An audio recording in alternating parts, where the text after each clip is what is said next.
Hello, everybody, and welcome to another edition of Poland Daily Travel. We sure are glad that you tuned in, and must say, you're looking good. In the studio with me, as usual, is the erstwhile and still Nicholas Richardson, cousin Nicky. Delighted to be here. Yes, it's good to see you. Yes, it's been a while. It's always a pleasure to be invited to your little studio here. Gosh, and I want to thank you for keeping things going while I was running around the United States. My pleasure. We had a lot of fun, though. Somebody had to. Wasn't that fun? It was good fun, actually. It Yes. was a lot of people fun. said it's actually much better with you in charge. With you in charge? Yeah. Is that what they said? They did, yes. Do you have names and numbers? No, not for you. Yeah. I'll be getting in touch with those people. Yeah, good. We have in Estonia, Harold von Kursk. Are you there, Harold? I am indeed. Yes. Greetings to the gentleman from Georgia via Poland. There you are. There you are. How are things in Estonia tonight? Very well. People are much more relaxed now. The incidence of COVID is way, way down, and people are looking forward, possibly in 1 month's time, for an end to the lockdown, which has actually done its job. Bars open, hotels open. That's good to hear. No, bars and hotels. No Anything bars, open? no restaurants, no hotels. Nothing's open. No, only restaurants and cafes for takeout. Of course, supermarkets, pharmacies, and the small kiosks which sell food as well as newspapers, things like that. But everything else is closed. Wow, wow. Yeah, so it's very similar to what's going on in Poland. What's going on in Germany and other places like that?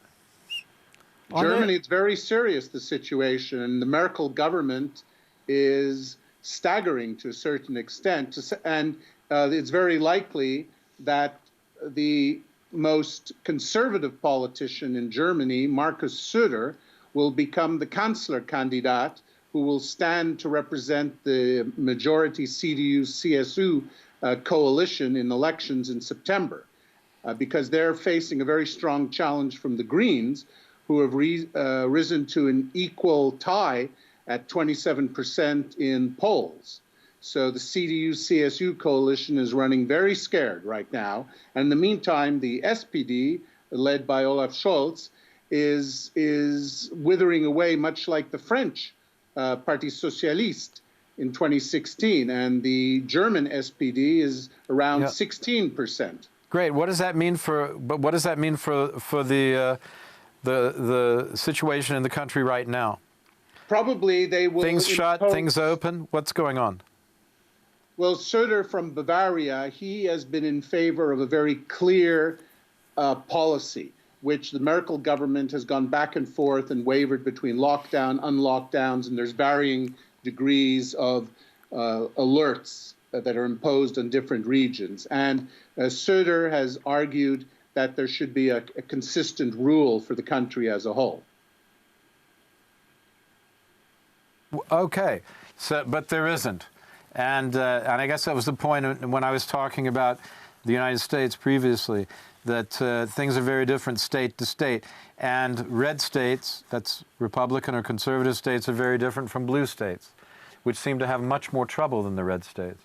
Blue states, for example, Florida has come through being much more open, much better than New York has. And the governor of New York, Cuomo, is under a lot of pressure to resign, and he's being heavily criticized for his response to COVID, which is unusual. The media, which is usually not going after the blue state leaders, has gone a bit after Cuomo. But also there's a Me Too thing against him. Oh, my goodness. You can't have that go against you. No. The cancel stuff has started. It's just nonsense. I mean, it really is nonsense. No, I mean, we have to say it's nonsense. People have to speak up and say, they do. We have to grow speak up. Yeah. And why it's more than just nonsense is because while we're all engaging in this self-indulgent stupidity, the Chinese are taking over the world. And I'm not exaggerating. You look at the number of seaports they control. They're trying to annex the South China Sea. So if we want to go on holiday in this, drive our boats through the South China Sea on some future holiday, that might be more difficult. Did you know that China, for example, now controls 95% of the supply of rare earth metals? The sort of metals which are very important for computer chips. Yeah, yeah. Well, I'm not surprised. But it's okay, because who cares? Because that? let's go and pull down a statue in Washington. They make a lot of the antibiotics as well. But the problem is that why has China gotten control? Because our corporate elite in the West has decided to make everything there because it's cheaper, so they can have better dachas. Exactly. And islands to live on. I mean, he was and separate themselves from the ordinary this people. Is, again, get beyond the scope. But it's ridiculous for Jeff Bezos to say that he could not afford to provide paper masks for his staff. No, well, that guy's got Amazon, no money. Yeah. You know, a man who, in the first phase of the pandemic, increased his wealth by $100 billion. No, but he's come on. And he hasn't got the money to treat his staff properly. I mean, this is disgraceful. But this is what's happening. He's a huge Ebenezer Scrooge. Well, but that's what governments are supporting this. They're saying to small businesses, close down, and we're eventually nationalising your business with no compensation. But they're clearly in the pockets of bigger corporations. Hey, Harold, Jeff Bezos, Ebenezer Scrooge, or a good guy? Well, I would take issue with Nicholas's characterization of what Bezos said, but it's not worth arguing over. Yeah. But I would like to echo Nicholas's remarks concerning the PC police, who are taking their type of woke hysteria to extraordinary lengths of late. And of course, it's anti-intellectual, it's in a way neo-fascist in its implicit impact.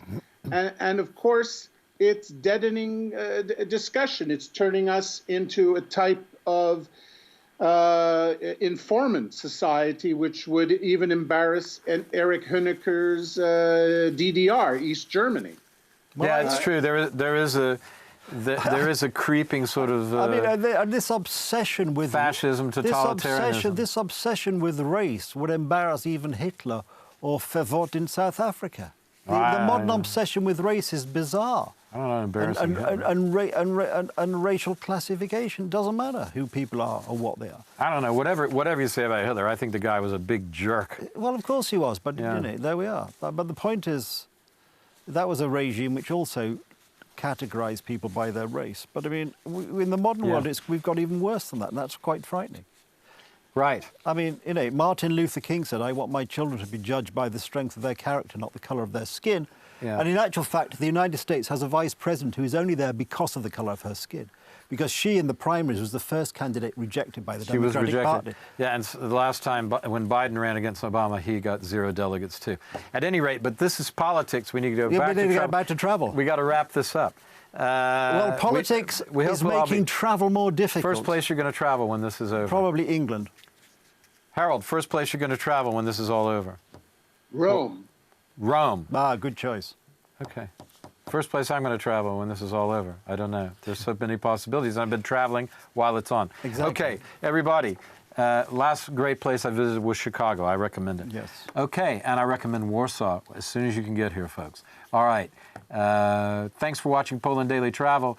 We've enjoyed bringing it to you with Nicholas Richardson here in the studio and Harold von Kursk in Tallinn, in the lovely and real country of Estonia.